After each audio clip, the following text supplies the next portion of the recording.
What's going on, everyone? Welcome back to my channel. In today's video, we're going to look at 4 exercises for an LCL ligament tear in the knee. So this is one of the 4 major ligaments of the knee. This one is going to be on the outside. It connects our femur to our fibula bone. So it's a small ligament that crosses here. We also have the MCL on the other side, and of course the ACL and the PCL on the inside. So I've covered the MCL in past videos, but today we're going to look at LCL tears. So if you've got an injury there or pain right there on the outside of the knee, stay tuned for today's exercises.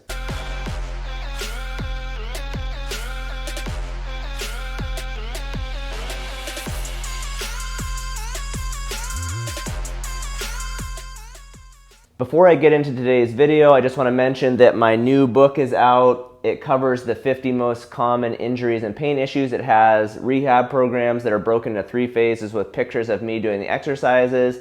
And in the knee chapter, I cover ligament tears in the knee. So MCL tears, ACL, PCL, and LCL like we're covering in today's video. So if you need a resource that covers the whole body and has rehab programs like you'd get from a physical therapist, I'll put the links for my book on Amazon and Barnes & Noble down in the description. For our first exercise, we're going to look at knee mobility. This is a common exercise movement we would do for any knee injury. It's really important in the beginning to make sure you don't lose mobility, and you want to make sure that you can straighten your knee all the way and get full bending or flexion back.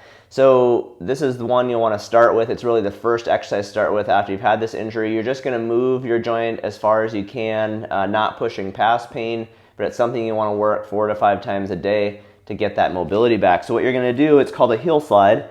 You're basically just going to slide your heel and bend your knee as far as you can. Say I hit pain there, then I would just go back out. Again, you're probably going to feel pain right where that ligament's at. So you're just going in and out like this with the goal of, again, getting full range of motion. So where I can straighten all the way, and then eventually to where I can even use my arms and pull it in all the way.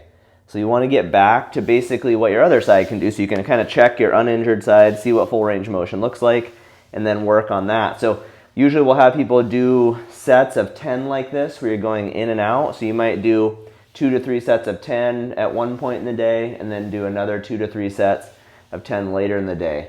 Okay, so that's our first exercise, a heel slide to get mobility back. The next exercise is another one we're going to start doing right away in that first few days after you've been injured. It's going to be a quadriceps contraction with a straight leg raise. So when people injure their knee, they often have a hard time recruiting and contracting their quadricep muscles on the front of the thigh, and they're the main stabilizer of the knee, so we want to get them back online.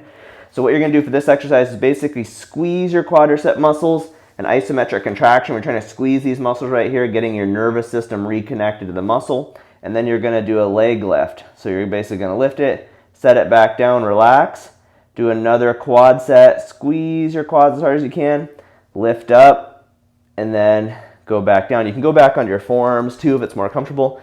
Try to watch your muscle, I think that's often helpful. So squeeze the muscle, lift the leg, set it back down, and reset. So for this one, you're going to go for 3 sets of 10 repetitions, mostly here looking at trying to reactivate the quads and then get a little bit of early strengthening in your quads and hip flexors. Okay, so that's our second exercise. We've got a quad set with a straight leg raise. For this third exercise, we're going to use a loop band around the knees. You can change the position of the band up the thighs or farther down the leg if the pressure there bothers your ligament.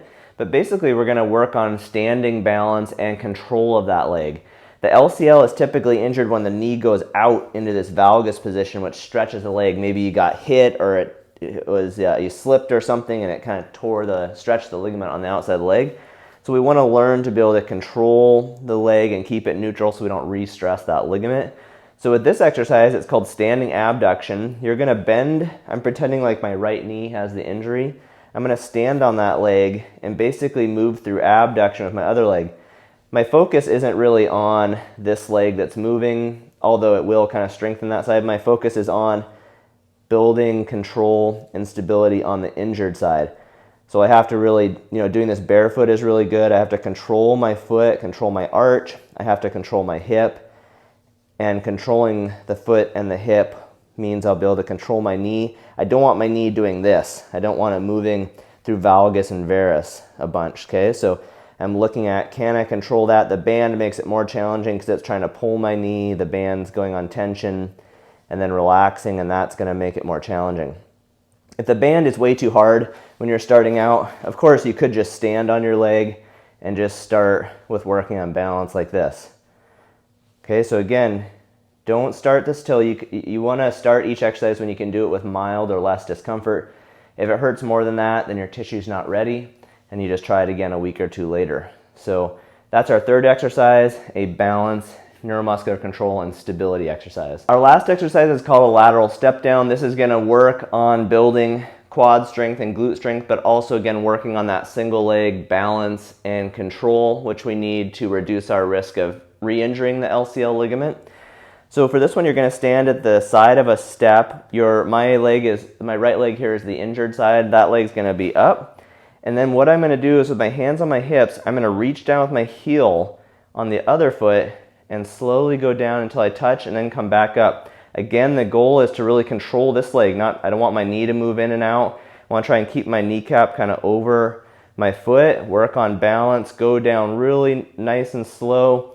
We're really working on movement quality here, on our motor control. So can our proprioceptors and sensors in our joint, in our leg, detect where we are in space, and then can we create a motor program that allows us to move with control and to keep that knee close to neutral. So this is mostly going to be controlling your foot and your hip. Your knee really, when it moves around, it's because either your foot or your hip is moving. So we're really working on controlling those two, going up and down nice and slow. You can think about almost 3 or 4 seconds on the way down and 2 to 3 seconds on the way up. You're going to go for 3 sets of 10 to 15 reps with this. This is something you can do once a day. Again, this is one you can start implementing when you can do it with mild or less discomfort. Okay, so those are 4 exercises that we commonly prescribe after someone's had an LCL ligament injury. Again, this is just a sample of exercises. There's a bunch more you would do in a rehab program. This is again why I created the book. So if you want a more comprehensive program, the ligament injury program in the book would be helpful to you. If you have any questions about these exercises, put them in the comments section and I'll try to get back to you. All right, you guys, see you in the next video. Bye.